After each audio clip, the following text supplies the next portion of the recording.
At a family dinner, I was sitting with my father and sister when my father suddenly said something that froze me in place. "Nobody needs your money or you." No one reacted.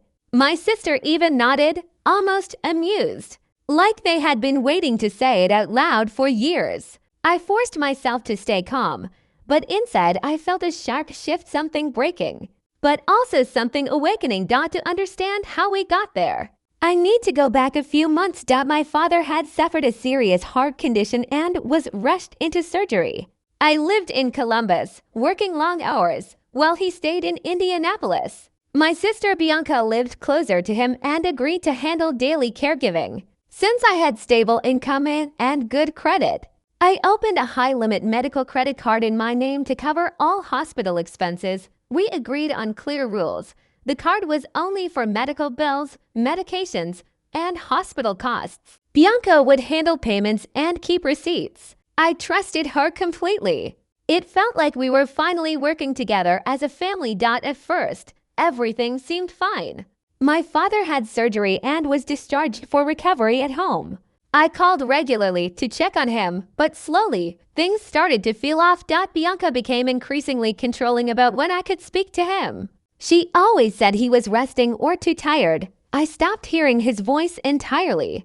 Whenever I asked for receipts or billing records, she avoided the topic or gave excuses about being busy. Then I saw something online that changed everything. Bianca had posted photos of herself in Miami, designer shopping, luxury hotels, yacht parties. The timestamps matched the exact day she was supposed to be caring for our father. My stomach dropped. Before I confronted her, my aunt called me unexpectedly. She told me the truth. Bianca hadn't been caring for my father at all. He had been alone for long stretches, while a neighbor occasionally checked in briefly. My caregiver sister was on vacation. I immediately checked the credit card account. $15,000 was gone. Every charge matched her trip, hotels, restaurants, luxury spending.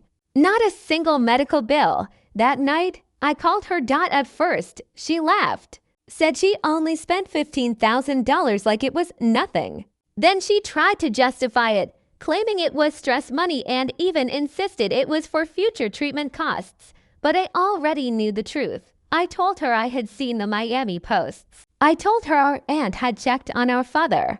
I told her I had the bank records. Silence followed. For the first time, she had no words. Instead of continuing the argument, I ended the call and started collecting evidence: bank statements, receipts, social media posts, hospital records. Piece by piece, a clear pattern emerged: misuse of funds, deception, and neglect. When I finally confronted the hospital billing department, I learned something even worse. Payments hadn't been made in weeks. The account was falling into arrears. Then I discovered how she had done it. She had obtained a secondary card under false pretenses and manipulated documents to bypass normal alerts. Everything had been carefully staged, not just irresponsibility fraud.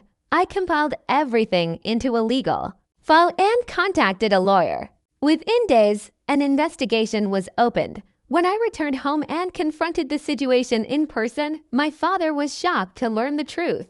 The evidence was laid out on the table: transactions, fake receipts, travel records. Bianca tried to defend herself. She cried.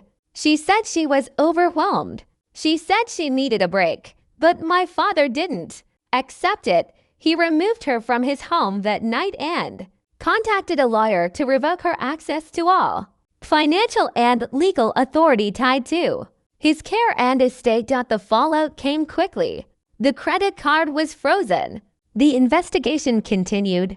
She was left responsible for the debt she had created. My father recovered slowly, but the damage to trust was permanent. And me. I stopped carrying the role of financial backup for people who saw responsibility as something I was obligated to absorb. I learned something I should have understood earlier. Family is not a license to exploit someone's trust. It's a responsibility that goes both ways. And when it doesn't, walking away isn't cruelty. It's clarity.